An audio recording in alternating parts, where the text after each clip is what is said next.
আজ জপে মন বসাতে পারলুম না। ঠাকুর বললেন, কেন রে? লাটু বলছেন, কি জানি, অন্যদিন তো জপে বসলেই কুচু দেখতে পাই।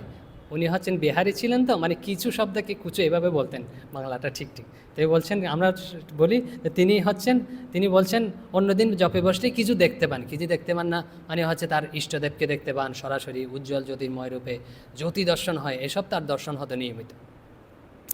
তো কিছু দেখতে পাই আর তাতে মন বেশ বসে যায়। আজ কি জানি কেন কিছুতেই মনকে বাগে আনতে পারলুম না।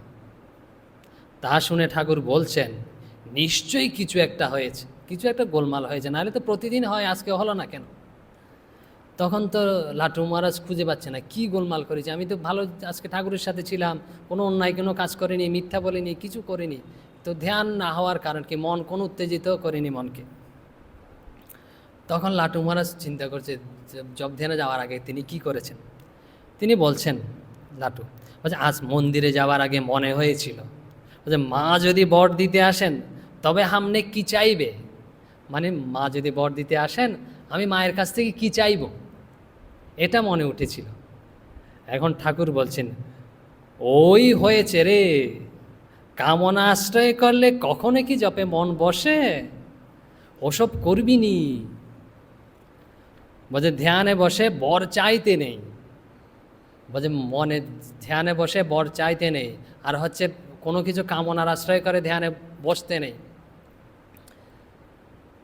তারপরে শ্রীরামকৃষ্ণের আরও কথা আছে এই বিষয়ে, আমরা একটু বলি। বলছে কি, এই যে আমরা চাই মানে হচ্ছে কি জানেন?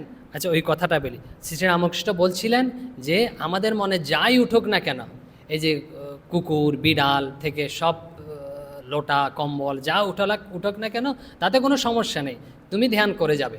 কিন্তু বাসনা উঠলেই না, ধ্যান বন্ধ করে ভগবানের কাছে প্রার্থনা করবে। তো দুটার মধ্যে পার্থক্য কি? একটা হচ্ছে যা যা উঠছে আমাদের মনে, এই কুকুর বিড়াল যা যা, তা হচ্ছে আমাদের কাছে অনাকাঙ্ক্ষিত, আমরা চাই না। যেটা চাই না না, ওটা আমাদের তো আসবে না, মানে আমাদের মনে দীর্ঘস্থায়ী হবে না।